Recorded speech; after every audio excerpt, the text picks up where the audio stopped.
Criminals come and go, but very few have gained as much notoriety as the subject of today's video has. Welcome to the Oracle, and today we are looking at the early life, growth and eventual rise of Attah Ayi, the most dreaded criminal in Ghana's history. Make sure you are subscribed to our channel to avoid missing any videos in the future.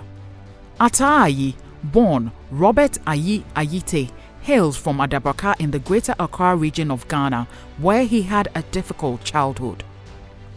During his young school days, his mother had to travel to the United Kingdom for greener pastures while he was still in primary 4.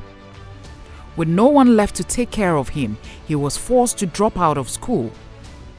As a young boy struggling to make it through life, Attah Ayi learned to drive and would get his first job as a driver. Strangely enough, it is said that the best word to describe Attah Ayi's character back then was affable.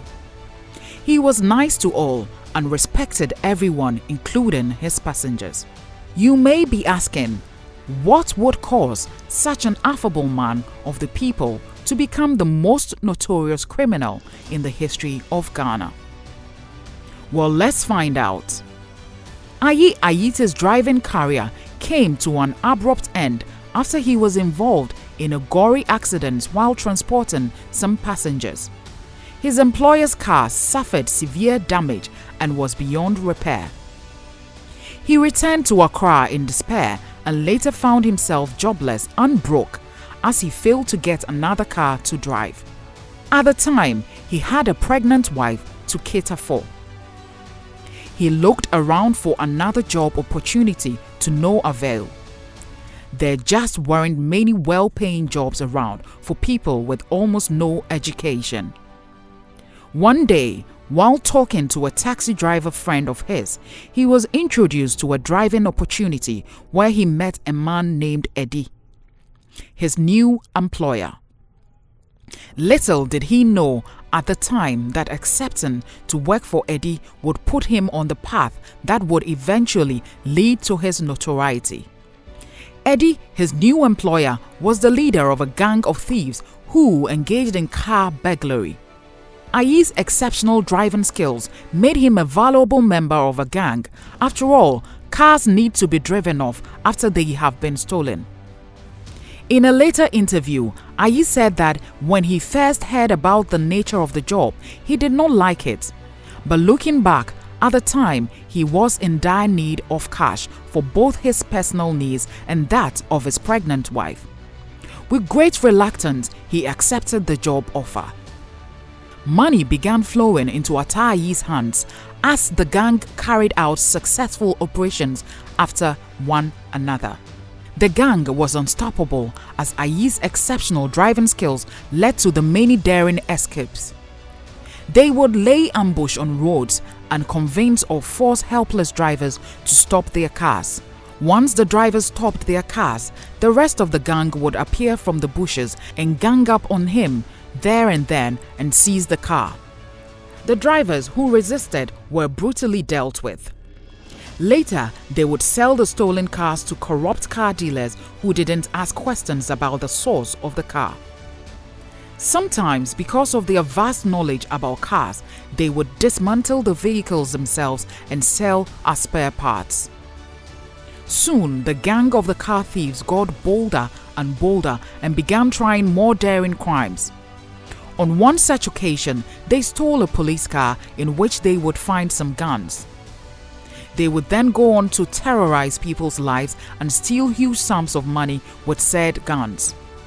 In 1999, the gang stole a sum of 12 million old Ghana cedis, which was a large sum at the time. From the operation, Attah Ayi received a share of 2.5 million Ghana cedis.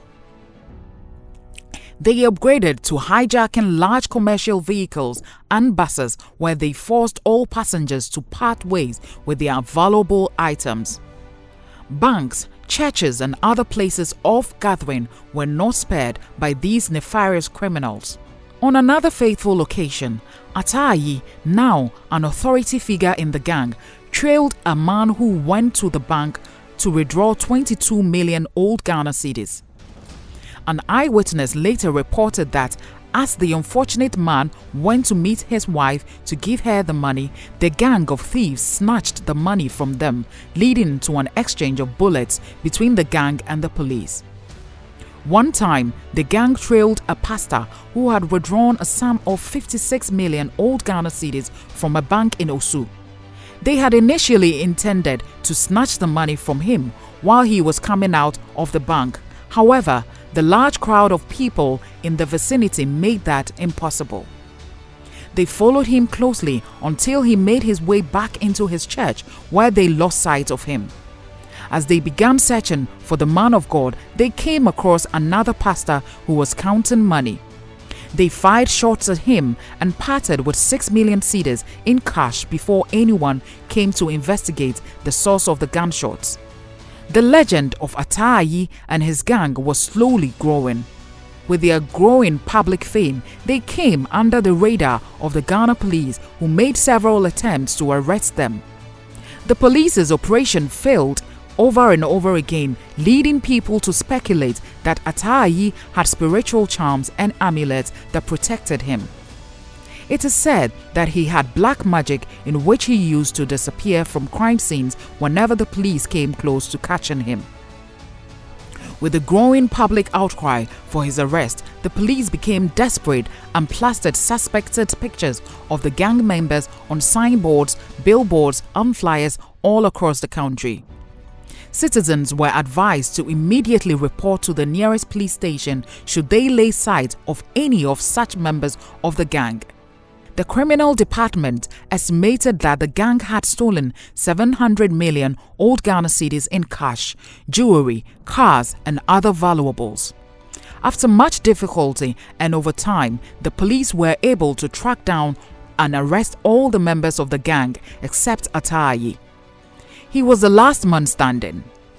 The search for him intensified as he kept managing to escape the arms of the law. No other criminal in the history of the country had ever been as notorious or escaped the law for so long. The day of reckoning will come for Atai on the 28th of February 2005. Funny enough, it was another unrelated incident that would lead to his arrest. He was hiding at his elder sister's house in Adabraka, Accra, where he acted as caretaker for his sister who was away. On that fateful day, an argument broke out between the tenants of the house, which Atai got involved in. Tensions rose as Atai mercilessly beat up one of the tenants who had yelled platitude at his mother. Turns out that the one thing that the country's most notorious criminal could not handle is people insulting his mother.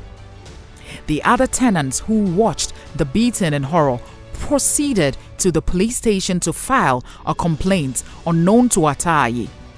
Officers were then sent to arrest him on assault charges. Upon their arrival, they found him drying clothes he had just washed on the dry line. Immediately, they recognized him as the most wanted criminal in the country and made an arrest. In his last moments as a free man, Atai begged on his knees for the police not to kill him. He was also allegedly tortured while in police custody for the many police officers and civilians he had victimized over the years. The tenants were shocked to discover that the man they had been sharing the same house with all this while was in fact Atai himself in the flesh. News of Atai's arrest spread like wildfire, and people who had been victims of his crimes jubilated all over the country.